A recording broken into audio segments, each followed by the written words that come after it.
G'day, Greg here from Custom Guns. Today I'm out in the field. We're going to do a bit of a test looking at the difference in performance between the 17 HMR and the 22 Magnum. Wow, that got pretty windy out there. I've come back inside and I'll just shoot the video in here discussing the plan.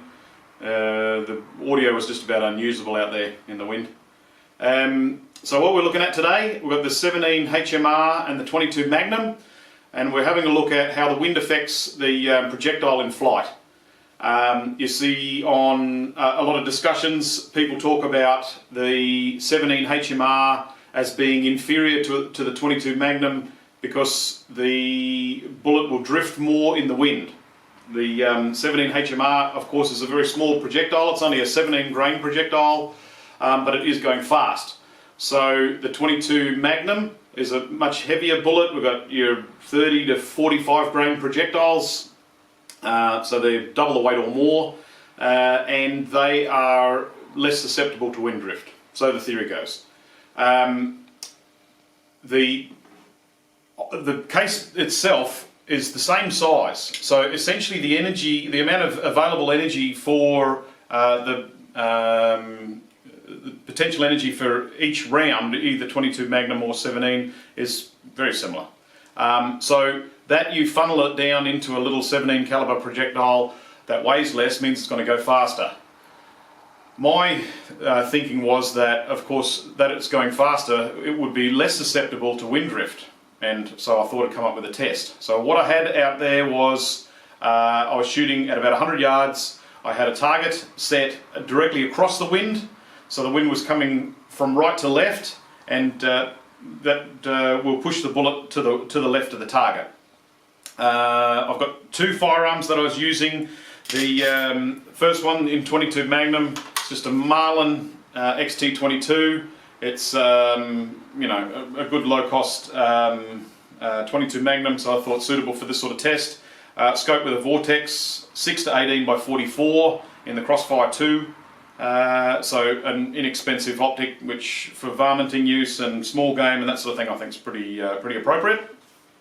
So I had that on first. We were shooting the 45 grain Winchester PowerPoint load. This stuff's made in Australia. Has a stated velocity on the box of 1,760 feet per second. The projectile itself is a like a copper washed projectile, hollow point. So it is probably the archetypical 22 Magnum round. That's sort of certainly a lot faster than a 22. The second load I'm shooting was the new Hornady 30 grain VMAX. So again, same gun in 22 Magnum. The 30 grain VMAX is a ballistic tip projectile, ballistically superior in flight. It will slow down through the wind less because of its shape. Stated velocity of 2,200 feet per second, so a lot quicker. I thought we should test those two because that's kind of the two extremes of a 22 Magnum, and certainly, if my theory holds, the 22 Magnum should drift less than, the 30 grain should drift less in the 22 Magnum than the 45 because it's going faster. We'll see. Third test was with the 17 HMR, your standard Hornady 17 grain projectile. That's the most common ammo used in the 17 HMRs. Hornady developed the cartridge. The ammo that they use is very good. It's a little ballistic tip, very quick. Stated velocity of 2,550 feet per second. So by far the most quick of the three different types of ammunition. The firearm for the 17 HMR is just a Savage. This one's suppressed, which doesn't have any major effect on the performance of it other than being a lot quieter. Same scope, 6 to 18 by 44 in the Vortex. So the test was done. I shot 10 rounds at 3 individual targets, working from right to left.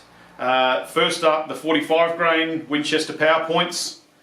Next lot, the 30 grainers in the 22 Magnum, and then the 17 HMR on the far left with those 17 grain VMAX.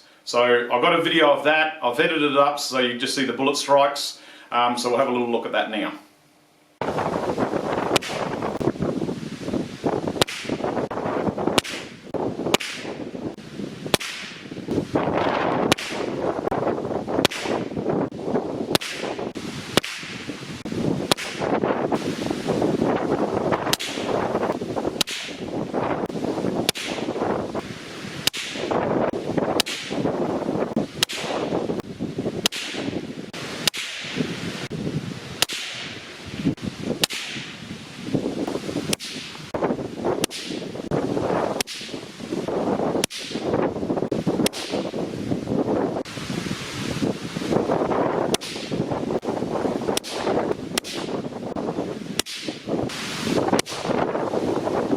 So this is the target.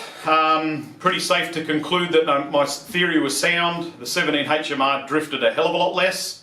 The 45 grain ammunition was borderline useless. The wind speed out there, I had a Kestrel wind meter, which Noel borrowed for me to use.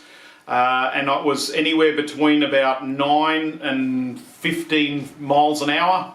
Where I was shooting from. I was shooting in towards a hedge, so it would have had a little bit of shelter closer to the target, but it was certainly quite gusty. My suspicions were that the bullets would drift horizontally a bit in that wind because of the variation in the wind speed between shots, which it did, and it got pretty cold, so the shots were, my groups probably weren't the best, but it gives you a good indication of where the groups were landing nevertheless. So if we have a little look at the targets themselves, the first one was the 45 grain. Now I was aiming here and bullet impacts were all over the place. It was bloody terrible. I was actually really surprised.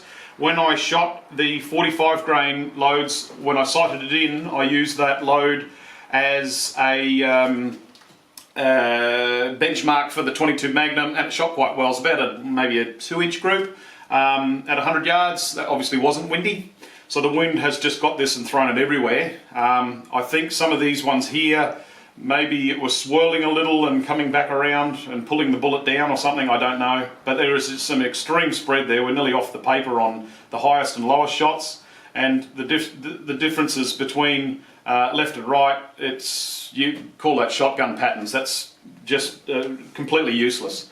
If you're out in the field trying to use that in those sorts of conditions, you wouldn't be hitting anything. It's a significant drift. Your average sort of drift, these are 1-inch squares, so I've got 1, 2, 3, 4, 5, 6, 7, 8, 9-ish, 8 or 9 inches of drift in that wind. But the spread of the shots is pretty much useless. The 30 grainers were much better. In fact, it was quite interesting. The wind has obviously affected it quite a bit. We've got 1, 2, 3, 4, 5-ish inches of drift, but they grouped quite well. That could have been a little bit of a fluke as much as anything in terms of I was reasonably cold and I was just whipping through the shots. So I wasn't really worried about accuracy. I just wanted to shoot a reasonable indication of what the wind was doing, but nevertheless that's quite good. You could imagine the point of impact needs to be brought down a little, but that grouping, that's pretty consistent, and that's quite usable, but nevertheless it is sort of drifting about 5 inches-ish. And you can obviously adjust the height to compensate for that being a bit higher. I presume that because of the speed of the bullet, the impact point will be higher. But if you were shooting the 30 grainers, you could use that. I was getting pretty cold by now, and the wind had really started to get up by the time I got to the 17 HMRs. In fact, I only just rescued the target before a storm front came in, and everything got a bit wet. But nevertheless, you can see the amount of drift. The average, we're sort of talking 1, 2, 3-ish inches. In terms of the group, it's about half the 30 grainers and about a third the 45 grainers in terms of wind drift. And that's the key thing. That's the thing I wanted to really test. The group itself probably could have been better if I had been concentrating a little bit, but certainly the wind was getting onto a few of them. They did spread a little. and I'd say that vertical shift was me shivering because it was pretty cold. Nevertheless, I think that's a really good indication of just exactly how much wind drift you are getting. The stories about the 17 HMR drifting in the wind are true. The 17 HMR does drift in the wind. So does the 22 Magnum. The 22 Magnum's in fact worse. I'd suggest at least twice as bad, based on my test. So if you want something to stop the shift in the wind, you need to up the speed. If the 17 HMR at 2,550 feet per second is still drifting too much, you need to go something quicker. So you'd go to the likes of a 223. 223 doing over 3,000 feet per second, and a heavier bullet's going to drift less again.